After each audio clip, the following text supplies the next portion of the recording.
এবং আরো আরো বিষয় বেশ কিছু বিষয় আছে যে আল্লাহ সার্বভৌমত্ব নাকি মানুষের সার্বভৌমত্ব।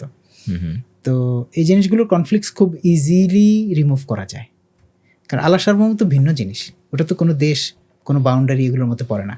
দেশের সার্বভৌমত্ব হচ্ছে দেশের সভরেনিটি, যেটা একটা দেশের সাথে আরেকটা দেশের যে দেশগত রিলেশনশিপ, সিয়াসা, রাজনৈতিক বোঝাপড়া, এই জায়গাটাতে বা রাষ্ট্রীয় যে বোঝাপড়া, এই জায়গাটাতে হচ্ছে লেনদেন। এই সার্বভৌমত্ব কখনো আল্লাহ সার্বভৌমত্বের সাথে কম্পেয়ারেবল না।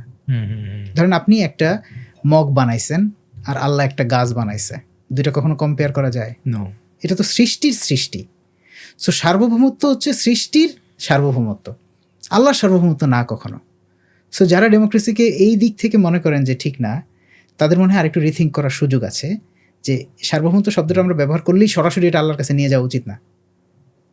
যেমন আমরা যখন মালিক বলি, এই বাড়ির মালিক, তখন কি আমরা আল্লাহর সাথে কনফ্লিক্ট করি? জমিন তো আল্লাহর, তাহলে এই জমির মালিক যখন আমি বলি তখন কি আল্লাহর সাথে কনফ্লিক্ট করি? এই বাগান, লিচু বাগান, বাগান তো আল্লাহর, আল্লাহর ফর্মুলাতে তো গাছের মধ্যে লিচু ধরতেছে, কিন্তু আমি বলতেছি অমুক লোক এই বাগানের মালিক। আমরা আল্লাহর সাথে কনফ্লিক্ট করি? করি না।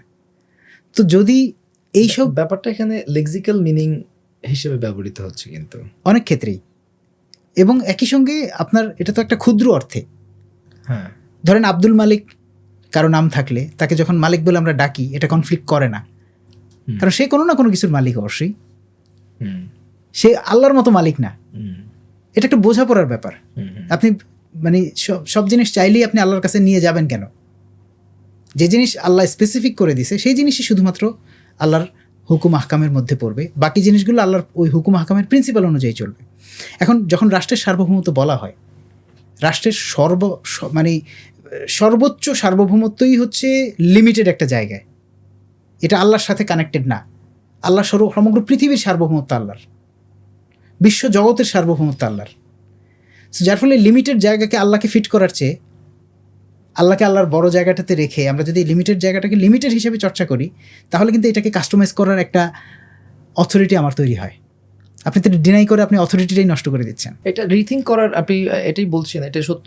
আসলে এটা নিয়ে রিথিঙ্ক করা যেতে পারে, এটা নিয়ে গবেষণা রিসার্চ হতে পারে যে আমরা আসলে এটাকে কিভাবে নেব। আমি নট নেসেসারিলি আমি যেভাবে বলছি এভাবেই নিতে হবে, বাট কিভাবে নেব এটা নিয়ে অবশ্যই চিন্তা করার সুযোগ আছে।